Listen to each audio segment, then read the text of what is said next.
দেখে তো বুঝতেই পেরেছো কোথায় এসেছি। হ্যাঁ, আমরা এসেছি ফ্রিজ কিনতে।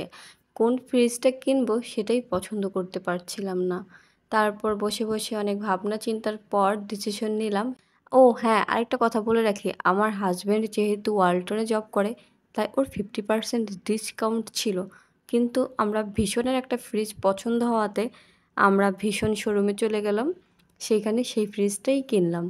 কারণ ফ্রিজ ব্যাপারটা হচ্ছে একবারেই তো কেনা, যে বারবার ড্রেসের মতো এটা পছন্দ না হলে ওটা কিনবো, সেরকম তো না। দেখো ফ্রিজের সাথে কতগুলো গিফট দিল। এই গিফট বক্সটা ফ্রি পেয়েছি, ফুলঝুরি গিফট বক্স। এটার ভিতরে অনেক কিছু আছে।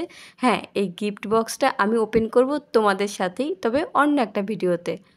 তারপরে যে ফর্মালিটিসগুলো আছে সেগুলো পূরণ করতেছে আমার হাসব্যান্ড, আর আমি বসে বসে খুব বোর হচ্ছিলাম আর গিফট বক্সটার দিকে তাকাচ্ছিলাম যে এটা কখন খুলবো, কি কি আছে। ও আবার ঘুরে ঘুরে দেখছে যে আর কি কি কিনা যায়, সব কিছুর দাম জিজ্ঞেস করছে। যে আমাদের একটা ইলেকট্রিক চুলা খুব প্রয়োজন, তাই ইলেকট্রিক চুলা দেখছে কত দাম, কি কোনটা ভালো সেগুলো নিয়ে কথা বলছে। আমি এখন অনেক টাকার মালিক, কিছুক্ষণ পরে টাকাগুলো আর আমার কাছে থাকবে না, চলে যাবে শোরুমের ম্যানেজারের কাছে। তখন আমি আবার গরিব হয়ে যাব।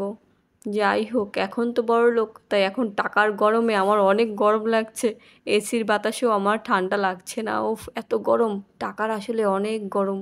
তাই তো বলি বড়লোকদের ঘরে এসি কেন থাকে, কারণ তাদের তো টাকার গরম আছে, তাই না?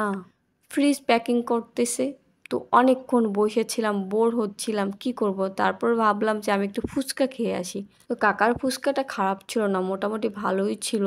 20 টাকা প্লেট। হ্যাঁ, না না এমনিতে বড়া খাবো। ফুচকা খেয়ে যাওয়ার পথে দেখলাম ভ্যানে শাপলা ফুল বিক্রি করতেছে। কথা নাকি ওটার দাঁত, একটা দাঁত দেখতেছি। দাঁত কথা না উপরে শাপলা হয় না, না, বুঝছি, এই যে এই মানে এটা বড় হইলেই ডো খাওয়া যায়। সেইটা না, আপনি বুঝেন নাই। এই যে এটা দাঁত থেকে পচে নাকি। হ্যাঁ, একটু বাংলা আপনি এটা একটু চেঞ্জ করে দেন টাকা। মোটা বলে এটা, হুম, মোটা বলে ভালো। হ্যাঁ মোটা এটা দিবেন। দেন, এটা দেন কাকা, থাক এটা দেন। আমার ব্যাগে মানে শেষ। টাকা তো আছে। আমি জানি না কয় টাকা নিছো আজকে তুমি আমার থেকে। তুমি আমার থেকে, আমি আজকে বাসা গেলে আমি মানি ব্যাগ থেকে টাকাগুলো নিয়ে রাখবো, সব ঠিক আছে? রাখেন। ভাই এত কথা জানি না তুমি, আমার সাথে তুমি টাল বাহানা করো। ফ্রিজ দিছো, ইয়ে নিছো, সব তোমার হয়ে গেছে। হারমোনি নিছো, আমার কি দিছে? আমার কি দিছে? তোমার কি দিছে? তোমার হারমোনি আমার কি? আমি তো অবাক ওর কথা শুনে, কি বলে ফ্রিজ আমার, ওই আমার, সেই আমার, সব আমার। এগুলো বলতে বলতে আমার পার্স থেকে সবগুলো টাকা নিয়ে গেল, আর বলে আমার কি, সবই তো তোমার। তো শাপলা আমার কাছে অনেক ভালো লাগে, শাপলা ফুল দিয়ে যেটা বড়া বানায় সেইটা অনেক ভালো লাগে। আমি সেই বড়ার রেসিপি তোমাদেরকে দেব অন্য একটা ভিডিওতে, ঠিক আছে? তোমাদের সাথে আমি এটা প্রমিস করে নিলাম যে বড়ার রেসিপি অন্য একটা ভিডিওতে আমি তোমাদের সাথে শেয়ার করব। এইদিকে আমার ফ্রিজ প্যাকিং করা শেষ, এখন ফ্রিজ রওনা দিবে আমার বাড়ির উদ্দেশ্যে। আমার বাসায় যাওয়ার পথে বৃষ্টিতে অনেকখানি জল জমে আছে, আমি সেদিন তোমাদের একটা ভিডিওতে দেখিয়েছিলাম যে এখানে কতটা জল জমে আছে।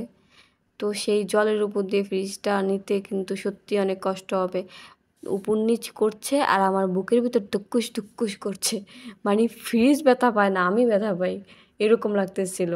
হয়তো সবাই কিছু ঘরে কোনো জিনিসপত্র কিনলে মনে হয় সবারই এরকম হয়, সেই জিনিসটা ব্যথা পেলে নিজে ব্যথা পায়, এই টাইপের। তারপরে ঘরে সেটিং করার ব্যাপার আমি আগেই সিদ্ধান্ত নিয়ে নিয়েছিলাম যে কোথায় সেটিং করব। তারপর বলার পরে সেখানে এনে সুন্দর করে বসিয়ে দিল। এই তো আমার fridge, I am so happy এখন। কারণ ঘরে একটা নতুন কিছু হলে না সত্যি সবারই মন ভালো হয়ে যায়। আমি জানি তোমাদেরও অনেক ভালো লাগতেছে আমার সাথে সাথে। আচ্ছা, টাটা, দেখা হবে নেক্সট ভিডিওতে অন্য একটা টপিক নিয়ে।